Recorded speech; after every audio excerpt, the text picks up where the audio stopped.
मौलाना साहब जो YouTube channel ज़रूर subscribe करना। सही औरत कारे रंग जो लिबास पाए सघे थी या न?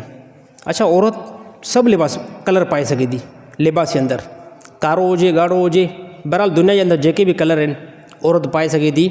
यादि रहणु खपे औरत लिबास पाए, हया जो लिबास पाए। इस्लाम इन खे फोकस कयो आहे। इस्लाम ई न बयानु कयो कारे कलर जो लिबास औरत न पाए, ॻाढ़े कलर जो लिबास औरत न पाए। इस्लाम आज़ादी ॾिनी इन जे अंदरि त कलर कोई बि पायो, कलर कहिड़ो बि हुजे। हा, उन जे बारे में हिकिड़ो शर्त आहे, औरत लिबास पाए हया वारो लिबास। जीअं औरत गुज़र करे न त गैर मुस्लिम चवे त हे मुस्लमान जी औरत थी वञे। औरत अहिड़ो लिबास पाए, अगरि बिल फर्ज़ औरत कान गुज़र करे न त गैर मुस्लिम परे खां ॾिसे त हे सर औरत वञे थी, मुस्लमान जी औरत आहे। औरत अहिड़ो लिबास न पाए जो मुस्लमान चवे मुस्लमान औरत खे त हे गैर मुस्लिम जी औरत थी वञे। ऐं असांजे ज़माने जे अंदरि कंहिं क़िस्म जो कोई बि इहो बि टेंशन न आहे, औरत कहिड़ो बि लिबास पाए।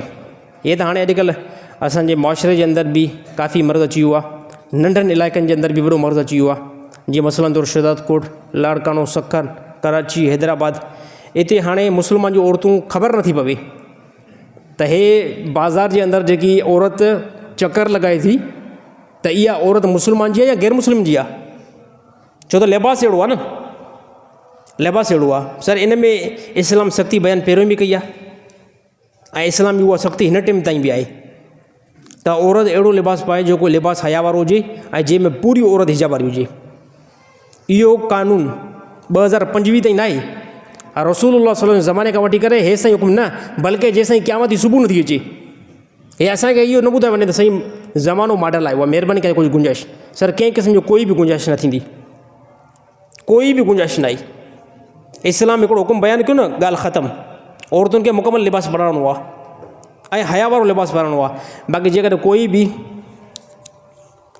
मुस्लमान जूं औरतूं अहिड़ो लिबास पाईंदियूं त उहे ज़िलत ऐं ख़ुवारी ऐं रुसवाई पाण ई ॾिसंदियूं। अल्लाह ताला तमामु मुस्लमान जी औरतुनि खे सम्झ नसीब अता फ़रमाए।